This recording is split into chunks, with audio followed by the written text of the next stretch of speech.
Next question, question number 16. A stone of mass n is tied to a string and is moved in vertical circle of radius r, making n revolutions per minute. The total tension in the string when the stone is at its lowest point is. तो पहले तो question समझ लो, बहुत simple question है. What you have is, आपके पास एक string है, string के लोअर एंड पे देयर इज अ मास, और आगे आपको बोला है a stone of mass m is tied to a string and is moved in vertical circle. So the mass is performing vertical circular motion. It is performing vertical circular motion. Then what else they are telling you is making n revolutions per minute. So n is the number of revolutions per minute performed by the bob, by the stone. The total tension in the string when the stone is at its lowest position. तो जब stone lowest position पे होगा, in that case, what is the total tension? Extremely simple question. हमारे पास एक stone है, रस्सी से बांध के रखा है, उसका जो length होगा it will become radius at its lowest position. आपको पता है lowest position में tension कहाँ होता है? Upwards.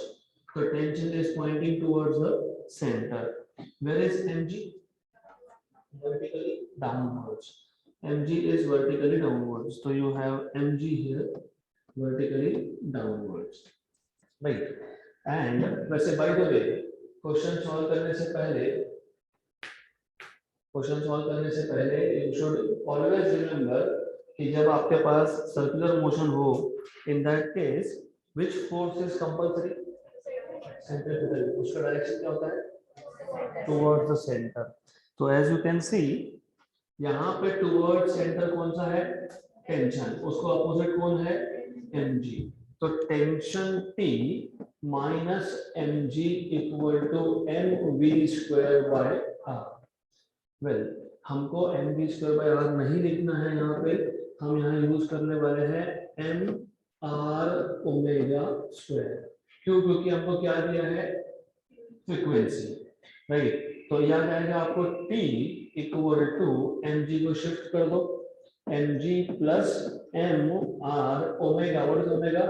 2 pi m square.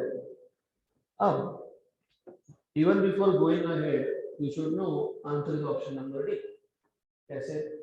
तो एक्सट्रीमली सिंपल केस, ये ऐसा है, n क्या है? रिवॉल्यूशंस पर मिनट. तो n अगर रिवॉल्यूशंस पर मिनट है तो उसको अगर कन्वर्ट करना पड़ेगा किसमें? रिवॉल्यूशंस पर सेकंड में. तो कैसे करते हो? Divide by 60. तो n by 60 रिवॉल्यूशंस पर सेकंड एंड देन सब्स्टिट्यूट. तो therefore tension T in the string will be equal to, इन दोनों में से m common g plus r 2 का स्क्वायर 4 पाई स्क्वायर n स्क्वायर. लेकिन n क्या है? n is n by 60. तो n स्क्वायर by 60 का स्क्वायर कितना? 3600. गुड. तो this is how you should no. एक ही ऑप्शन दिखेगा आपको, you will see only one option. ये आ गया 1 जा, ये आ गया 90 जा कि 900 जा? 900 जा. तो ये आपको मिल गया यहाँ पे tension T equal to m g plus r pi square n square upon 900. Option number D. मैं वापस से क्वेश्चन रिपीट कर देता हूँ. क्वेश्चन सिंपल है. हमारे पास है एक स्ट्रिंग को आपने एक स्टोन टाई करके रखा है, and then what you are doing is you are making it move in vertical circles. तो आप इसको vertical circles में घुमा रहे हो, तो vertical circular motion इसको तुम प्रोवाइड कर रहे हो, राइट? जब लोवेस्ट पॉइंट पे होगा तो टेंशन कितना? तो लोवेस्ट पॉइंट पे टेंशन का डायरेक्शन होता है अपवर्ड्स, और एक फोर्स एक्ट हो रहा है विच इज mg, और mg का डायरेक्शन क्या है? Vertically downwards. तो mg is vertically downwards, right? तो you will have tension T minus mg equal to m r omega square. तो T equal to mg plus mr omega square, and you can take out common g plus r omega square, but you should know omega is 2 pi n square, लेकिन n was in rpm, rps करोगे तो ये हो जाएगा भाई 60। तो इसको जब आप एक्सपांड करोगे तो you will gate g plus r 4 pi square n square है, तो फिर 1 एंड 30 का, तो 1 एंड 30, तो यहाँ पे 4 हम लोग नहीं लिखने वाले, राइट।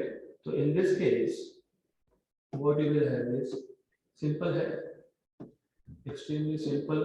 तो you will get this as r pi square n square upon 30 का square is 900।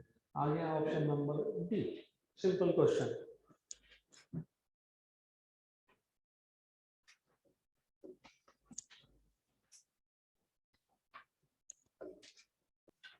Next question. The coordinates of a moving particle at any time t are given by x equal to alpha t cube and y equal to beta t cube. The speed of the particle at time t is given by.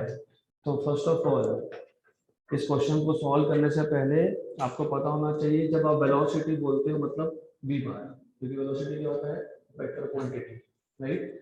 It is given by x component of velocity I cap plus y component of velocity j cap. Speed मतलब इस velocity vector का magnitude, और किसी भी vector का magnitude जैसे find करते हैं हम लोग vx square plus vy square.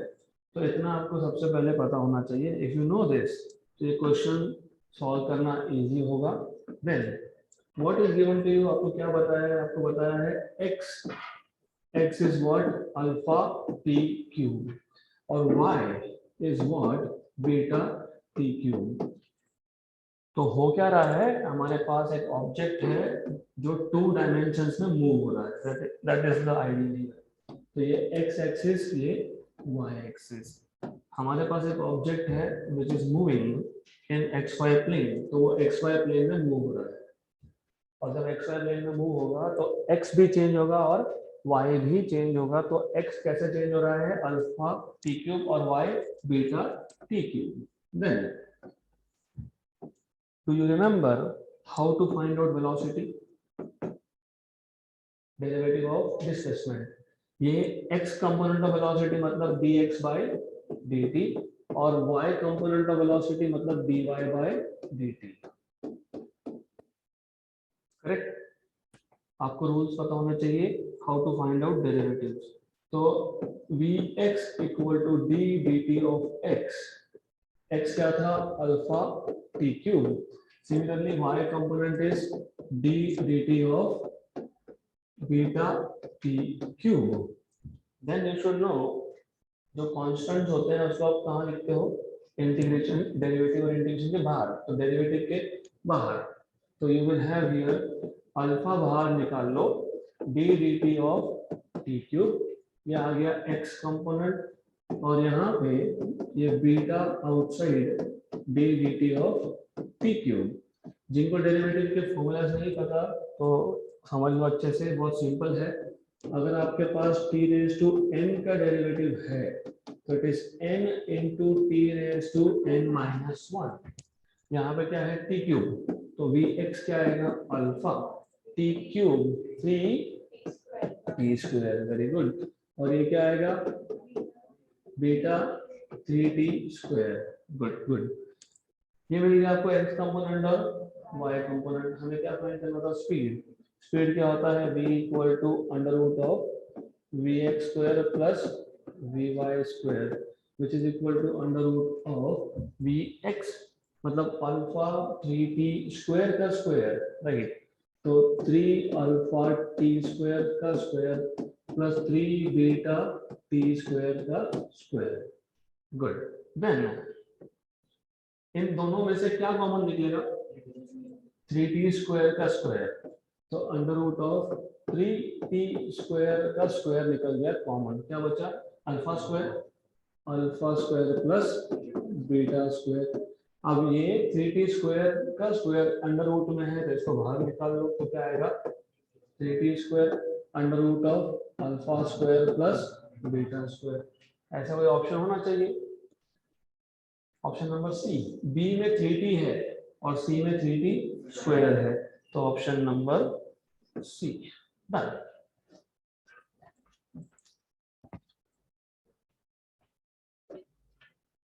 Next question, तो a bucket full of water is revolved in vertical circle of radius 2 meter. What should be the maximum time period of revolution so that the water doesn't fall off the bucket? तो मैंने आपको बताया था, अगर आपको याद होगा, तो what you are doing is हमारे पास एक बकेट है और एक रस्सी है, और ये जो बकेट था इसको आप वर्टिकल सर्कल्स में रिवॉल्व कर रहे हो, तो you are making it revolve in vertical circles, and definitely इस बकेट के अंदर वाटर भर के रखा है, you have water inside this bucket, imagine कर लेना। एंड आपको पूछा है what should be the maximum time period of revolution so that the water doesn't fall off the bucket। तो इसके अंदर जो वाटर है वो नीचे नहीं गिरना चाहिए, और आप इसको वर्टिकल सर्कुलर मोशन परफॉर्म करवा रहे हो, मतलब it should not fall in short. तो अगर आपको याद होगा, for this not to fall, if you remember, हमने जब वर्टिकल सर्कुलर मोशन सीखा था तो हमने बकेट की जगह पे क्या टाई किया था, स्टोन। हमने बोला था कि अगर टेंशन जीरो हो गया तो stone will directly fall down, क्यों, क्योंकि रस्सी स्ट्रिंग विल बिकम लूज, उसको स्लैक वर्ड यूज किया, तो the string will become slack. ऐसा नहीं होना चाहिए, नहीं होना चाहिए, तो minimum velocity at the top most position was under root of R G, right. तो मैंने आपको ये भी बताया था कि चाहे वो स्टोन हो चाहे वो बकेट हो, अगर पानी को नीचे नहीं गिरना है तो मिनिमम स्पीड कितना होना चाहिए, under root of R G, that's it, बस इतना ही पता होना चाहिए आपको। क्यों, क्योंकि V A equal to root of R G, okay. और मोशन कौन सा है, ये सर्कुलर मोशन। आपको याद है सर्कुलर मोशन में velocity is always R into omega, V equal to R omega, तो V equal to R omega और ये आ गया under root of R G, squaring on both sides, R square omega square equal to R G, एक R cancel, तो omega square, what is omega square, g by r, what is omega then, under root of g by r, but omega याद होगा तो 2 pi by time period होता है, omega is 2 pi by time period under root of g by r। तो time period t ये 2 pi, t को वहां shift किया, इसको शिफ्ट करेंगे तो कहां आएगा वो, डिनोमिनेटर में, डिनोमिनेटर से ऊपर जाएगा तो under root of r by g। तो सबसे पहला काम था कि जो टाइम पीरियड का फॉर्मूला पता नहीं तो पहले फॉर्मूला बनाओ, तो you have a formula for time period which is under root of r by g। Check करना है कि सही है या गलत है, तो चेक कर लो। 2 पाई ये नंबर है, इसके कोई डायमेंशंस नहीं होते, then under root of r by g, r होता है मीटर में, g होता है मीटर पर सेकेंड स्क्वायर में, कैंसिल एंड कैंसिल, तो ये मिलेगा आपको under root of second square मतलब सेकेंड, और टाइम पीरियड इसमें मेजर करते हो सेकेंड में, मतलब करेक्ट है फॉर्मूला। तो फॉर्मूला जो हमने डिराइव किया इट इज ऑल करेक्ट। तो time period t equal to 2 pi under root of r, what is r, 2 metre, 2 metre, g की वैल्यू ले लो 10। अब टू सॉल्व दिस आपको ये पता होना चाहिए कि रूट ऑफ 10 नॉर्मली हम लोग लिखते हैं पाई स्क्वायर, पहले भी एग्जांपल से हमने पाई स्क्वायर की वैल्यू यूज की है 10, तो 10 की जगह पे लिखोगे पाई स्क्वायर, और पाई स्क्वायर का रूट क्या आएगा, पाई, ये आ जाएगा 2 pi root 2 by pi, pi pi cancel, तो 2 रूट 2 करेक्ट। तो चेक कर लो ऐसा है क्या, नहीं है, कोई प्रॉब्लम नहीं है। तो 2 into root 2, what is root 2, 1.414, approximately 1.5 है। 1.5 इंटू 2 कितना? 3 सेकेंड्स। तो आंसर कितना आना चाहिए? 3 second. Option number C.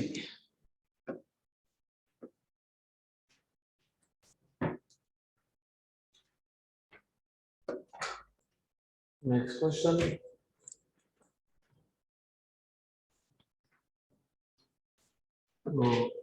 Figure shows a body of mass m moving with a uniform speed v.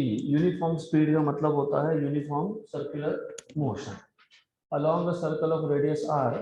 The change in velocity going from a to b. Object is going from a to b. तो a से b जाने में कितना velocity में change होगा? Speed तो change होगा नहीं, क्योंकि क्लियरली मेंशन किया है द स्पीड इज यूनिफॉर्म। तो यू शुड नो a पे जब था तो velocity is along tangent, b पे जब आएगा तो velocity again is along tangent. तो there is change in velocity because of direction. तो इस क्वेश्चन को सॉल्व करने के लिए टोटल 3 मेथड्स है, विच एवर यू वांट। बहुत सिंपल सा क्वेश्चन है ये। तो अगर आपको याद होगा, हमने लास्ट सेशन में change in velocity delta v इसका एक फॉर्मूला डिराइव किया था यूजिंग कोसाइन रूल। तो अगर आपको याद होगा तो ये था 2v sine of theta by 2। तो मैं तीनों मेथड बता देता हूँ, कम से कम 2 तो बताऊंगा, तीसरा मे नॉट बी। तो इतना तो पता होना चाहिए कि method 1 is directly from the formula जो हमने लास्ट लेक्चर में डिराइव किया था। देन ए से बी जाने में एंगल कितना बना? 90। तो 2v sine of 90 by 2। What is sine of 90 by 2? Sine 45। What is sine 45? 1 by root 2। तो 2v बाय रूट 2, 2 को कैसे लिख सकते हो? Root 2 into root 2 v by root 2। Cancel and cancel. तो ये आ जाएगा रूट 2v। तो change in velocity is root 2v। Option number A, v root 2। ये method 1। Method number 2, method number 2 is with the help of vector. तो vectors के help से भी कर सकते हो। तो मेथड नंबर 2,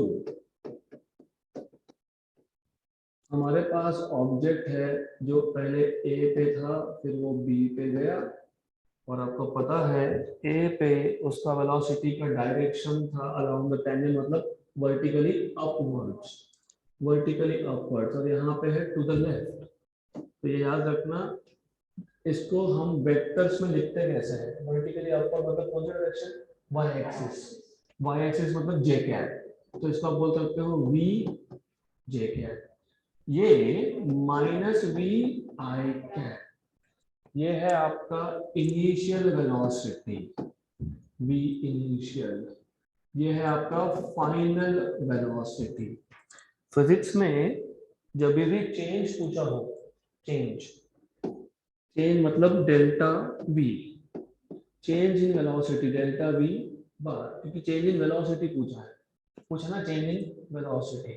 तो डेल्टा वी बार ये हमेशा होता है, कोई भी क्वांटिटी हो फिजिक्स में, change is final value minus initial. तो V final minus V initial, right? What is V final? Minus V I cap. What is V initial? V J cap. तो ये आ गया आपके पास change in velocity vector. Vector है vector. अगर मैं इसका मैग्नीट्यूड लेता हूं, इफ आई टेक मैग्नीट्यूड, अभी अभी आपने बताया मैग्नीट्यूड में V X square plus V Y square. V X कितना है? माइनस वी का स्क्वायर प्लस वी वाई कितना है? माइनस वी का स्क्वायर, राइट? ये आएगा V square plus V square, मतलब under root of 2v square, मतलब वापस से v रूट 2। तो दोनों में से कोई भी मेथड, ये ज्यादा इजी है डेफिनेटली, तो प्रेफर दिस वन, लेकिन ये भी पता होना चाहिए। तो this is how you are supposed to solve it.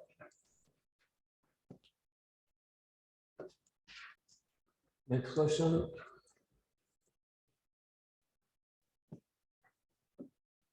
the maximum and minimum tension in the string whirling in a circle of radius 2.5 meter with constant velocity r in the ratio of 5:3, then its velocity is. तो सबसे पहले the maximum and minimum tension in the string whirling in a circle. तो maximum और minimum tension बोलने का मतलब ही ये है the motion is vertical circular motion, क्योंकि अगर हॉरिजॉन्टल सर्कुलर मोशन होता तो हॉरिजॉन्टल सर्कुलर मोशन में tension at any point is same, तो उसमें टेंशन चेंज नहीं होता है। तो the maximum and minimum tension, अगर आपको ऐसा बता दिया कि टेंशन किसी पॉइंट पे मिनिमम है मतलब टॉप मोस्ट पे है और मैक्सिमम है मतलब लोवेस्ट पॉइंट पे है, तो इसका मतलब ही ये है the motion is vertical circular motion. तो रेशो बताया है आपको टी मैक्स का और टेंशन मिनिमम का, कितना बताया है 5/3। हमको ऑलरेडी पता है कि मैक्सिमम टेंशन होता है बी पॉइंट पे और मिनिमम होता है ए पॉइंट पे, तो this is equal to T B by T A. और अगर आपको याद होगा, तो याद होना चाहिए, नहीं याद है तो बता देता हूँ, ए पॉइंट पे टेंशन इज वर्टिकली डाउनवर्ड्स मतलब टुवर्ड्स द सेंटर और mg भी होता है नीचे की तरफ। तो ए पॉइंट पे आप लिखते हो, हमने डिराइव किया था थ्योरी में, नहीं याद होगा तो कोई प्रॉब्लम नहीं है लेकिन पता होना चाहिए, tension is towards centre, mg is also towards centre, तो दोनों मिलके क्या कर रहे हैं, सेंट्रीपिटल फोर्स प्रोवाइड कर रहे हैं। तो TA plus mg equal to mva square by r, so shift कर दिया, तो TA equal to mva square by r minus mg। सिर्फ डिफरेंस क्या है, डिफरेंस ये है कि वो जो वर्टिकल सर्कुलर मोशन में हमने जो थ्योरी में डिराइव किया था वहां पे हमको पूछा था कि टॉप मोस्ट पे स्पीड कितना और लोवेस्ट पे स्पीड कितना और मिड पॉइंट पे स्पीड कितना। इस क्वेश्चन में हमको पूछा है व्हाट इज द वेलोसिटी, इसका मतलब आपको ये इनडायरेक्टली बता रहे हैं कि स्पीड में कोई चेंज नहीं है, मतलब ये वर्टिकल सर्कुलर मोशन तो है लेकिन ये है यूनिफॉर्म वर्टिकल सर्कुलर मोशन। अगर चेंज होता तो ऐसा पूछते ना, then its velocity at top most point is at lowest point is, कहीं पूछा है क्या, सिर्फ पूछा है व्हाट इज द वेलोसिटी। इसका मतलब they are telling you indirectly कि वेलोसिटी हर जगह पे सेम है, तो सेम है, right. Then similarly lowest position पे टेंशन होता है टुवर्ड सेंटर, mg होता है नीचे की तरफ। तो what you have in this case is tv minus mg equal to mv square by r, तो tv minus mg equal to mv square by r, मतलब tv equal to mv square by r plus mg। तो next time से what I am expecting is कि जैसे ही top most सुना तो बीच में minus और लोवेस्ट में बीच में प्लस, तो डायरेक्टली सॉल्व होगा, तो हमको ये इक्वेशन वापस से डिराइव नहीं करने पड़ेंगे। तो गोइंग बैक हियर हमारे पास TB tension eight lowest point, TA इसका रेशियो कितना है 5/3, लेकिन TB कितना आया mv स्क्वायर, यस, तो इसको ऐसा कर सकते हो, यहाँ लिख सकते हो mv square by r plus mg, और इसको लिखोगे mv square by r minus mg equal to 5/3। हमें फाइंड क्या करना है b, तो एक काम करो दोनों sides, sorry numerator and denominator, इसमें से m कॉमन निकाल के कैंसिल, तो m कॉमन निकाल लोगे तो v square by r plus g, और नीचे आएगा m v square by r minus g, cancel and cancel, तो ये कैंसिल कैंसिल हो गया, इसको कैंसिल कैंसिल कर दो, equal to 5/3, cross multiply 3 into v square by r plus g और 5 into v square by r minus g, तो 3v square by r plus 3g equal to 5v square by r minus 5g। हमें v find करना था, shift कर देंगे, तो यहाँ से मिल जाएगा आपको 5v²/r। 5v²/r, इसको वहां शिफ्ट कर देंगे, -3v²/r इक्वल टू, यहाँ पे कितना था 3g, यहाँ पे कितना था -5g, शिफ्ट कर दो तो +5g, 5 में से 3 गए तो 2v²/r, ये आ गया 8g, 1 and 4, तो v² इक्वल टू 4rg, तो v equal to √4rg, √4r, r की वैल्यू कितनी दी थी 2.5, तो ये आ जाएगा 2.5, और g की वैल्यू 10 मान लो, 10 मान लो फिलहाल, देखते हैं बाद में। What is 2.5 into 4? 10. What is 10 into 10? 100. What is root of 100? 10. So speed is 10 meter per second. So 10 meter per second है क्या? नहीं, तो क्यों नहीं है? 9.8. G की वैल्यू हमने कितनी ली? 10. क्या लेनी चाहिए थी? 9.8. तो 9.8 ले लिया आपने. What is 2.5 into 4? 10. What is 10 into 9.8? 98. So root of 98 meter per second. Option number A.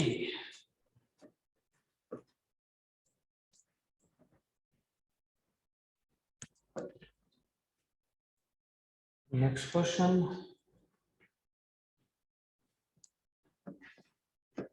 A particle is moving in a circular path and its acceleration vector is making an angle of 30 degree with the velocity vector. Okay. Then the ratio of centripetal acceleration to its tangential acceleration is. तो सबसे पहले basic समझ लो, इन्होंने mention तो कर दिया वैसे, but you should no, अगर यूनिफॉर्म सर्कुलर मोशन होता तो यूनिफॉर्म सर्कुलर मोशन में एक ही एक्सेलेरेशन होता है which is towards the centre, right. मतलब उस केस में आपको ये पता होना चाहिए वेलोसिटी का डायरेक्शन क्या होता है, ऑलवेज अलोंग टेंजेंट। तो उस केस में ऐसा बोला होता, acceleration is making angle of 90 degree, right. A particle is moving in circular path and its acceleration vector is making 90 degree. क्यों 90 डिग्री? क्योंकि अगर यूसीएम होता, जो है नहीं, अगर यूसीएम होता तो axis is only along centre और वेलोसिटी इज अलोंग टेंजेंट, तो एंगल कितना बनता है 90, इन्होंने कितना बोला है 30। मतलब यहीं पे क्लियर हो गया था कि हमारे पास दो एक्सेलरेशन है, मतलब ये नॉन यूनिफॉर्म सर्कुलर मोशन है, क्योंकि सिर्फ नॉन यूसीएम में दो एक्सेलरेशन होते हैं, एक होता है अलोंग टेंजेंट और एक होता है अलोंग सेंटर, जिसको हम लोग AR से डिनोट करते हैं, क्योंकि ये अलोंग द रेडियस है, radial and tangential, right. Radial को क्या बोलते हो, सेंट्रीपिटल। तो आपको याद होगा इन दोनों का रिजल्टेंट आएगा समवेयर ओवर हियर, यहाँ पे। अब इन्होंने आपको क्वेश्चन में ऐसा बताया है, ये आ गया A, और आपको पता होना चाहिए ये डायरेक्शन है V का। आपको ये बताया है एक्सेलरेशन वेक्टर, मतलब A vector makes an angle of 30 degree with velocity, मतलब ये एंगल कितना दे दिया इन्होंने 30 डिग्री। यहाँ तक क्लियर? अगर यहाँ तक क्लियर है तो आपको समझ में आएगा, आपको पता होना चाहिए, इज दिस क्लियर? पक्का? तो देन यू शुड नो हमारे पास अब क्या क्या है, हमारे पास है एक 80 टेंजेंशियल एक्सेलरेशन, हमारे पास है एक AR सेंट्रीपिटल एक्सेलरेशन, AR, हमारे पास है और एक which is resultant of these two which is nothing but A, और आपको ये भी पता होना चाहिए that ये जो A है इसमें कितना एंगल बनाया 30, ये 30 तो ये एंगल कितना 60, and then you should also know कि आप एक वेक्टर को जहां चाहे वहां पे मूव कर सकते हो, provided you are not changing direction and magnitude. तो इतना अगर आपको पता होगा तो इस क्वेश्चन को सॉल्व करना is very simple task if you know this, of course. तो ये A जो है ये ए और टी ये यहाँ पे आ गया, करेक्ट। इतना समझ में आया? तो क्या फाइंड करना है आपको? रेशो ऑफ सेंट्रीपिटल मतलब A R which is adjacent side of 60 degree and किसका ratio? Tangential. Tangential is opposite, इसका अपोजिट 60 डिग्री का। ट्रिग्नोमेट्री में ऐसा कौन सा फंक्शन होता है जो एडजेसेंट अपॉन अपोजिट होता है? Cot, right? कॉट, या तो कॉट ले लो या tan ले लो, because if you take tan of 60, tan 60 is opposite upon adjacent, opposite is 80, adjacent is AR। हमको उल्टा पूछा था तो उल्टा लिख लेंगे, हम बोलेंगे what is tan 60? √3 80 by AR। Option number D मत सिलेक्ट करना क्योंकि आपको पूछा है AR by 80, तो AR by 80 is 1 upon √3, 1 upon √3, option number सी।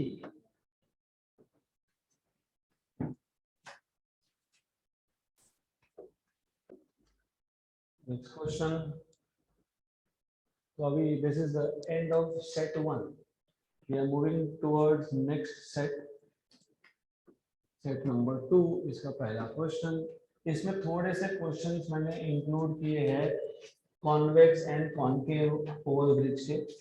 तो पहला ही क्वेश्चन है, if the overbridge is concave instead of being convex, the thrust on the road eight the lowest position will be. तो हमने थ्योरी में concave overbridge study नहीं किया है क्योंकि वो आपके सिलेबस में नहीं है, लेकिन यहाँ पे लगने वाला है। What we have learned is convex. तो हमने देखा था कॉन्वेक्स ओवरब्रिज, इसको बोलते हो कॉन्वेक्स। कॉन्वेक्स और कॉन्केव में डिफरेंस क्या है? डिफरेंस ये है, what you will have is this.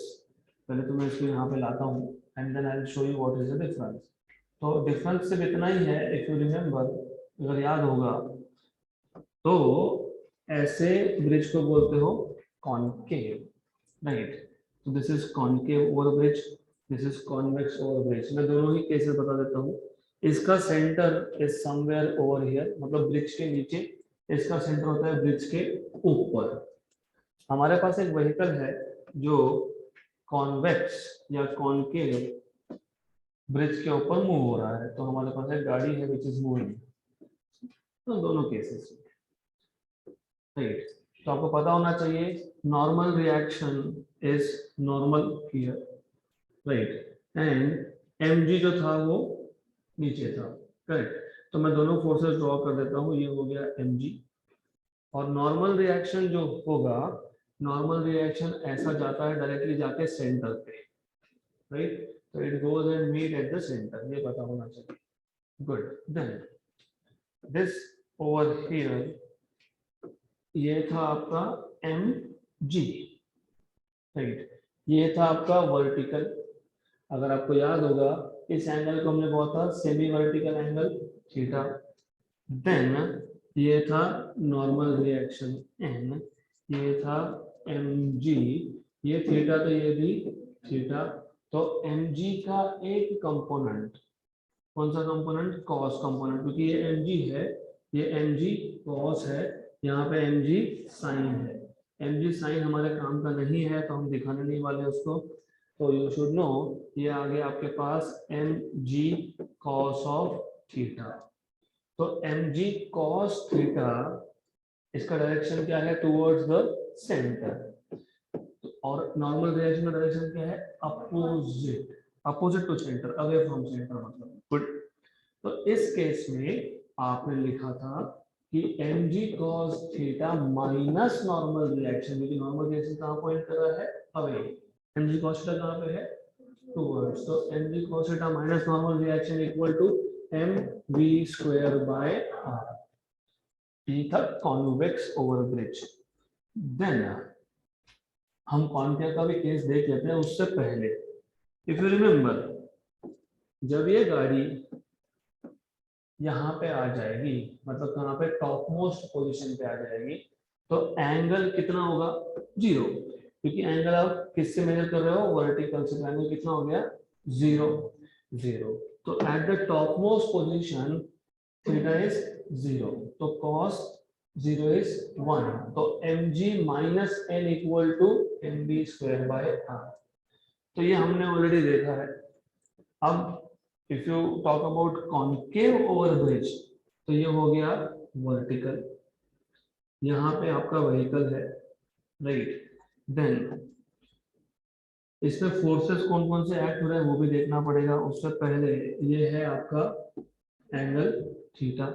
अब मैं एक काम करता हूँ, इसी लाइन को थोड़ा एक्सटेंड कर लेता हूँ, यहाँ पे दिखा देता हूँ। और यू नो mg कहाँ पे है, डाउनवर्ड्स है, तो दिस इज mg, राइट। और normal reaction is always normal to the surface in contact, मतलब नॉर्मल रिएक्शन सेंटर की तरफ है, normal reaction is towards centre. यहाँ पे normal reaction was away from centre, वहां पे है टुवर्ड्स सेंटर। ये एंगल थीटा है तो ये एंगल भी थीटा होगा, करस्पॉन्डिंग एंगल। और ये mg है तो ये आ जाएगा mg cos ऑफ थीटा। तो डिफरेंस क्या आएगा, यहाँ पे mg cos theta towards centre था, नॉर्मल रिएक्शन अवे था, इसलिए आपने लिखा था mg cos theta minus normal reaction equal to mv square by r। यहाँ पे उल्टा है, यहाँ पे नॉर्मल रिएक्शन है towards centre, mg cos theta है अवे, तो normal reaction minus mg cos theta equal to mv square by r। तो normal reaction n is mv square by r plus mg cos of theta. आपको पूछा है the thrust, thrust मतलब force, thrust का मतलब क्या होता है, फोर्स, और फोर्स कौन है यहाँ पे, नॉर्मल रिएक्शन। तो थ्रस्ट पूछना मतलब क्या पूछना, नॉर्मल रिएक्शन पूछना। The thrust on the road eight the lowest position, lowest position मतलब ये व्हीकल कहाँ पहुंच गया, यहाँ पे टॉप मोस्ट, वहां पे लोवेस्ट। एंगल कितना, 0, क्योंकि एंगल आप मेजर किसके साथ कर रहे हो, वर्टिकल से, तो एंगल कितना, 0। तो at the lowest position angle is 0, at lowest position theta is 0।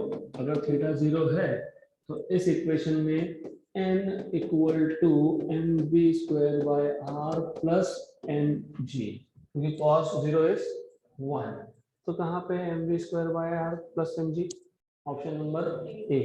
तो दोनों ही कंपेयर कर लिए हमने, this is how you are supposed to solve.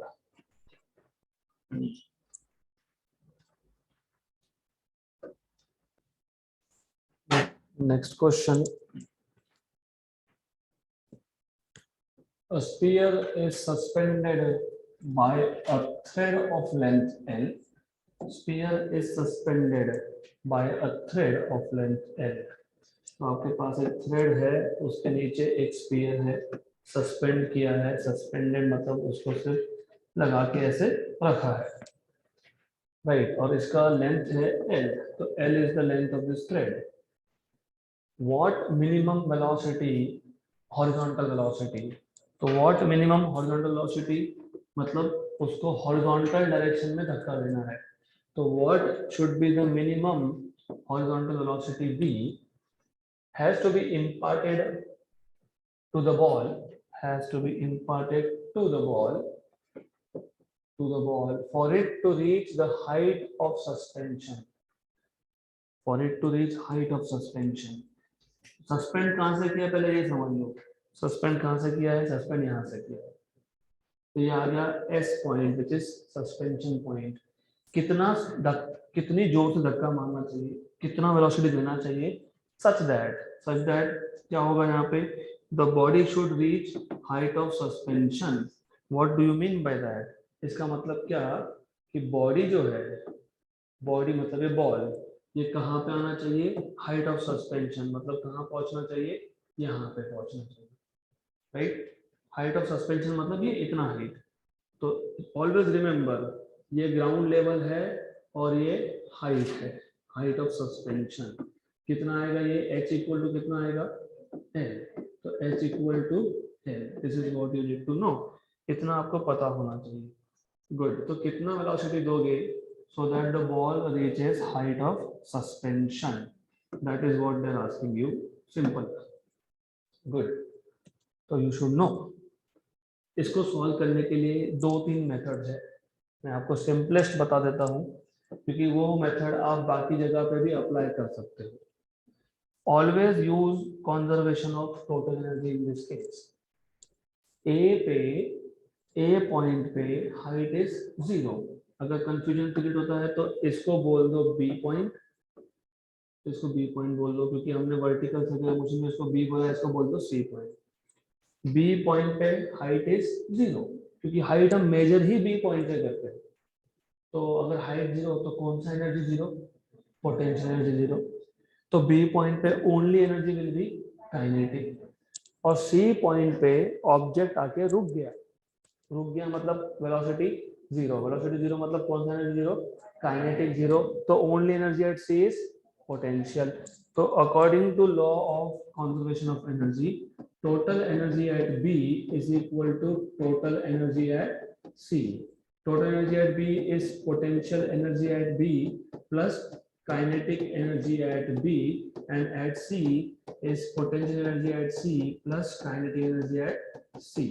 लेकिन potential energy at B is 0, kinetic energy is half mv square, potential energy at C is mg h and kinetic is 0। तो ये आ गया half mv square equal to mg h, cancel and cancel. तो 2 को shift कर दो, अगर 2 को शिफ्ट कर देते हो तो v square equal to under root of 2gh। तो v square is 2gh, v square is 2gh, तो v equal to under root of 2gh, लेकिन h की जगह पे क्या l, तो root of 2gl। Option number D, simple.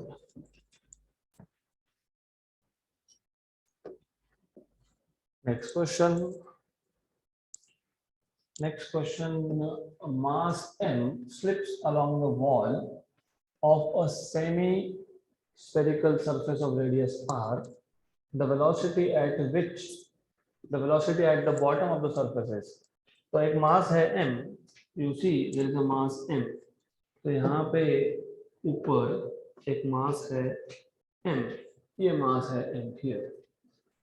आपको बोला है कि it slips, तो the mass m slips, यहाँ से slip हो गया along the wall of a semi-spherical surface of radius r, ऐसे slip हो गया। The velocity at the bottom of the surface is, मतलब यहाँ से जब बॉटम पे पहुंचेगा तो उसका वेलोसिटी कितना होगा? एग्जैक्टली पिछले क्वेश्चन का उल्टा है, आंसर सेम आएगा, अंडर रूट ऑफ 2rg। कैसे? इसको ए पॉइंट बोल दो, इसको बी पॉइंट बोल दो, या सी बोल दो, क्या फर्क पड़ता है? ऑल दिस है सी एंड बी, मतलब वापस वही total energy at C is equal to total energy at B. तो total at C equal to total at B, लेकिन सी पे you have only potential energy, क्योंकि काइनेटिक एनर्जी इज 0।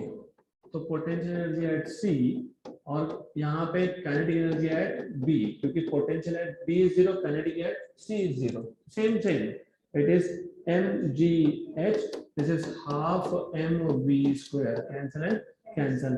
बस सिर्फ हाइट कितना आएगा?